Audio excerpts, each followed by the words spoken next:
Alam niyo yung vacuum namin dito, wala kuryente. Wala battery. Tignan niyo po mabuti.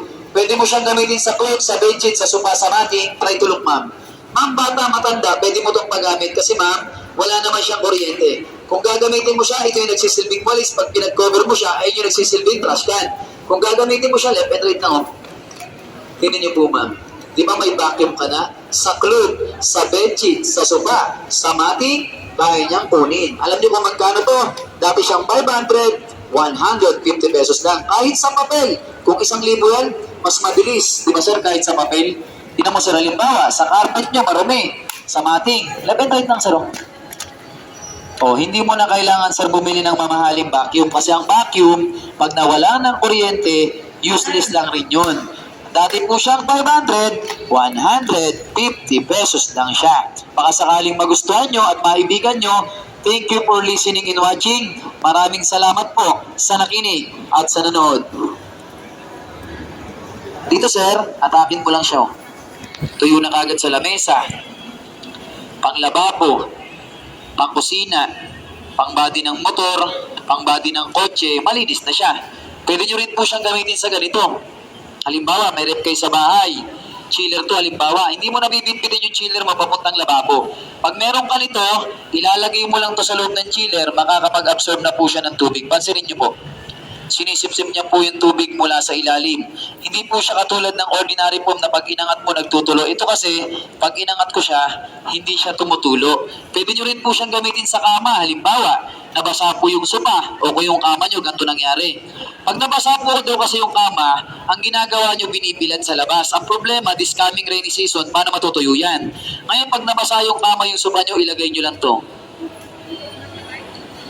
Para hindi nyo na po ilabas yung sofa at saka yung kama. Alam nyo kung magkano to, ma'am? Dati po siyang 299, 100 lang siya. 100 lang yan. Pangregalo mo kay mami mo, kay daddy. Di ba?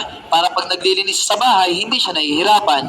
Ngayon, pag nagkaroon siya ng dumi, ang tanging gagawin mo lang sa kanya, sir, pag nagkaroon siya ng dumi, hindi ka magkukusot, hindi ka maglalaba. Kasi ang dumi, pag kumapit sa basahan, kailangan mong kusutin, kailangan mong labahan. Ito kung halimbawa, marumi na siya, katulad niyan, marumi na. Kung gusto mong alisin yung dumi niyan, may paraan tayo. Kasi ang basahan nga, may paraan tayo para tanggalin yung dumi. Siyempre may paraan din to, pero kaibahan nito, hindi ka magkukusot, hindi ka maglalaba. Ibababad mo lang siya sa tubig na malinis. Pag nakababad na siya sa tubig na malinis, ang tanging paraan na gagawin mo lang, sir, sa kanya, simple lang po, yung gusto kong iparating at ipamahagi sa inyo.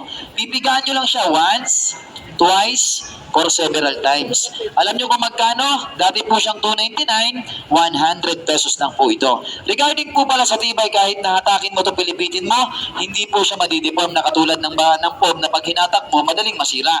Ngayon ulitin ko lang po ulit sa inyo. Ang produkto namin dito, Sagwander, the King of Sanction Black. Pwede mo itong gamitin all around, all purpose. Kung halimbawa, meron po kayong sasakyan, pwede nyo po itong gamitin sa body ng kotse. Sa body po ng tricycle, bintana, motor, o kaya bisikleta, pwede mo siyang gamitin. Kung meron po kayong sa loob ng bahay, makalat, sa lababo, pwede rin po ito. Sa kusina, sa flooring ng bahay, yung lamesa nyo, salamin, mas mabilis itong maglinis comparing mo sa mga basahan na ginagamit natin. Alam nyo kung magkano? Dati po siyang 299, 100 pesos lang. Sir, kuha ka na sir, 100 lang. Kaysa bumili kayo ng basahan, sir. 100 pesos lang siya. Pwede mo siyang gamitin sa rep. Halimbawa, may rep kayo sa bahay, tinan mo sir, lalagay mo lang to sir sa loob ng chiller, pansinin mo. O, ilalagay mo lang siya. Baka kapag absorb na yun ng tubig. Hindi siya katulad ng foam na ganito, pag inangat mo, nagtutulo to ito kasi pag inangat mo siya, hindi siya nagtutulo. Diba? Kahit itaktak mo siya, nang itaktak, hindi siya magtutulo. Ngayon, pag pinigaan mo siya, doon niya lang i-release yung tubig na inabsorb niya. Pwede nyo rin po siyang gamitin sa kama. Halimbawa, yung kama nyo nabasa, yung sopa, ilagay mo lang to. Tingnan nyo kung gaano siya kalakas sumigop ng tubig, ma'am. Alam nyo kung magkano? Dati siyang 299, 100 lang yan, ma'am. Ma'am, bigyan kita ng idea, ma'am. Para magkaroon ka ng idea, ma'am. Halimbawa, ma'am, nabasa po yung lamesa nyo, di ba, ma'am? Nabasa yung lamesa.